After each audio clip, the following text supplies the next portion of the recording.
Due bordate di maltempo, altrettanti disastri per il Vicentino.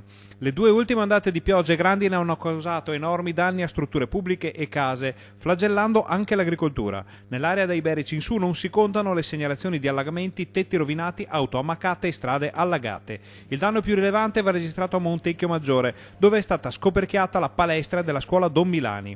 300 metri quadrati di lamiere e lana di roccia sono stati divelti e lanciati in cielo dal vento, assieme ai montanti di legno ridotti a stuzzicadenti dalla furia degli elementi. Anche questa volta, il tempo non ci ha risparmiato, nel senso che è caduto una parte del tetto della palestra qua del Don Milani, praticamente la parte che si era salvata 2 anni fa, perché abbiamo avuto un evento simile in cui siamo dovuti intervenire in maniera anche economicamente molto consistente. È un miracolo che le lamiere non siano volate sulle case e che nessuno si sia fatto male.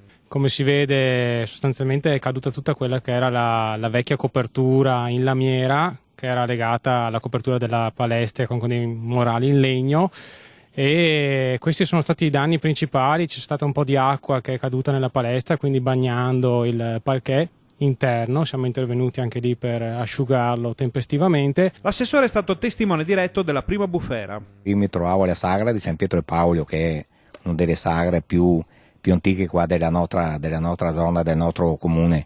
E veramente lì in 448 è arrivata la bufera di vento, prima di vento e poi accompagnata da grandine con chicchi grossissimi, infatti hanno danneggiato anche auto e poi veramente per mezz'ora, 3/4 d'ora è venuto giù il diluvio universale. Il maltempo ha causato inoltre danni fortissimi al comparto agricolo, colpendo viti, mais, orzo e frutteti. La zona di Schio è tra quelle che pagheranno il conto più salato, ma quasi ovunque il danno ai vigneti raggiunge il 40%. Idem per il frumento, ormai prossimo alla raccolta, ma il flagello riguarda stavolta pesche, susine e albicocche.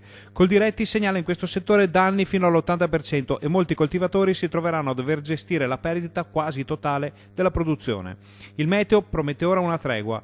Per qualche giorno avremo bel tempo, ma la prossima settimana potrebbero tornare fenomeni temporaleschi molto violenti.